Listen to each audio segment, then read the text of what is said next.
नमस्कार, मी स्वाती सकपाळ. आपण पाहत आहात जनादेश वृत्तवाहिनी. पाहूया आजच्या काही ठळक घडामोडी. नवी मुंबईतील पत्रकार जनसेवक बाळासाहेब मिरजे यांनी MIDCला 15 दिवसांचा अल्टिमेट दिला आहे.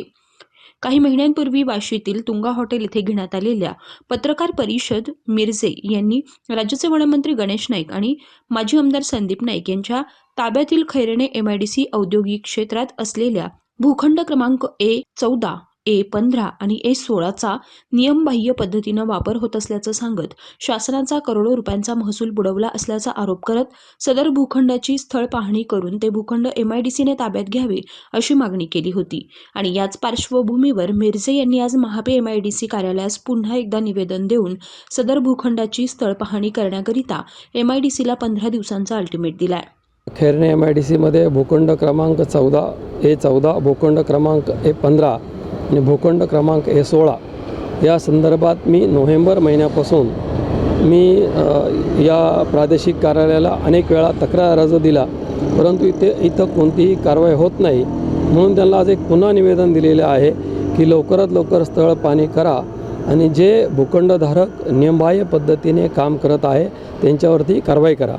भूखंड क्रमांक A14 हा रिकामा भूखंड आहे, त्याच्यावरती गोडाऊन बनवलेला आहे, कंटेनर ठेवलेला आहे आणि त्याचा मिसयूज करत आहे. याचं सगळं जे करत आहेत ते संदीप नाईक करत आहेत. आणि भूखंड क्रमांक जो A15 आहे सार्थ इन्फोटेकच्या नावाने तो IT साठी दिलेला आहे आणि संदीप नाईक त्यांचा वापर हे राजकीय कामासाठी आणि कमर्शियल कामासाठी करत आहेत. दुसरा भूखंड क्रमांक आहे A16, त्याच्या निशान फूडसाठी तो भूखंड दिलेला आहे आणि त्या भूखंडाचं निशान फूडचे डायरेक्टर स्वतः मंत्री गणेश नाईक साहेब आहेत. तर तिथं पण त्या भूखंडाचा मिसयूज होत आहे. म्हणून ह्या भूखंडावरती तात्काळ कारवाई करा, याची स्थळपाहणी केली पाहिजे. आणि जर लवकरात लवकर स्थळपाहणी नाही केली तर 15 दिवसाचं मी त्यांना अल्टिमेट दिलेलं आहे, त्यांना पत्र दिलेलं आहे की इथं आम्ही माझ्या कार्यकर्त्यांच्या सोबत मी MIDCच्या विरोधात आंदोलन आणि मोर्चा करणार आहे. यासाठी मी आज इथं यांना निवेदन दिलेलं आहे.